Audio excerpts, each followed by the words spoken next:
Hi and welcome to the third episode of Her Story. Actually, this is not her story but the story of every woman in her midlife. So she was in her mid-40s, a friend as well as a patient who had gained 12 kilos in last 2 years.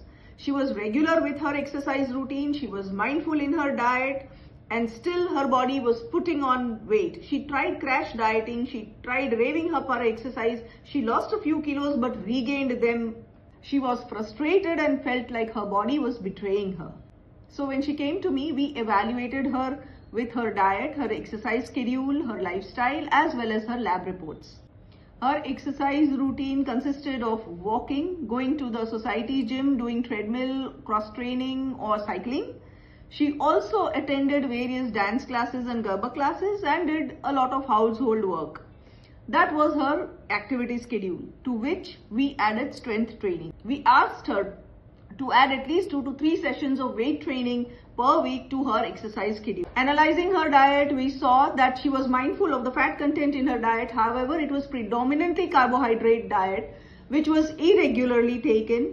She skipped her breakfast. She had a carbo meal in the lunch and her dinner used to be very heavy and very late. We changed all that. We added protein to every portion of her diet. We also added a lot of fibers in form of vegetables and fibrous fruits. We also asked her to be regular with her diet timings and asked her to have an early dinner so that she has at least 6 to 8 hours of fasting before she sits for her breakfast. If you are in your 40s not able to lose weight, remember that your body is not failing you. It is the hormones that have changed, and with that your approach to food and exercise also needs to change. Around midlife, what happens is your insulin sensitivity changes. With that, the same carbohydrate meal that you used to take at the age of 30 will now trigger a higher insulin response, leading to fat storage, especially around your midriff.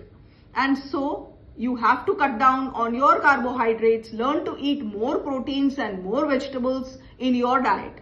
You also need to change the exercise routine and add strength training to it. Muscle is the only organ that will protect you against insulin resistance. It will also help you in your skeletal health, keep you mobile and active for a longer life. Within 3 months, she lost 4 kilos. She felt lighter, happier and stronger. So please remember just 2 things: add protein to your diet and do strength training.